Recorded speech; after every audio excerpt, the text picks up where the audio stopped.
Hello বন্ধুরা, আমার রান্নাঘরে দেখাচ্ছি সজনে দিয়ে আলু দিয়ে। যে দেখুন, সজনেও কাটা হয়ে গেছে, আলুও কাটা হয়ে গেছে। এইটা দিয়ে আজকে চচ্চড়ি রান্না করবো। আর কিভাবে রান্না করছি দেখতে থাকুন। কড়াইয়ের মধ্যে তেল দিয়ে দিলাম, জিরে ফোড়ন দিয়ে দিয়েছি।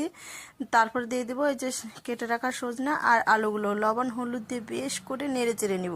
নেড়ে চেড়ে নেওয়ার পর এখানে দেখুন মশলা দিচ্ছি, আদা, কাঁচা লঙ্কা আর একটু জিরে বাটা দিয়ে সুন্দর করে বেটে নিলাম মশলাটা বাটার পর আমি দিয়ে দিব সবজির মধ্যে বেশ করে কষিয়ে নিয়ে আমি দিয়ে দিব জলটা একটু ফুটবে তখন দেখুন এই যে একটু নেড়ে চেড়ে দিচ্ছি। ভিডিওটা ভালো লাগলে অবশ্যই সাবস্ক্রাইব, লাইক, কমেন্ট করে আপনারা পাশে থাকবেন। নামানোর আগে দিয়ে দিব আমি সাদা সর্ষে বাটাটাকে বেটে নিয়েছি, এখন আমি দিয়ে দিচ্ছি সর্ষে বাটাটা দিয়ে হালকা একটু নেড়ে চেড়ে দিব। নেড়ে চেড়ে নেওয়ার পর এই দেখুন এইখানে দিয়ে দিব কাঁচা তেলটা দিলাম এই জন্য যেন তেতো ভাবটা না লাগে। দিয়ে একটু নেড়ে চেড়েই আমি এইটা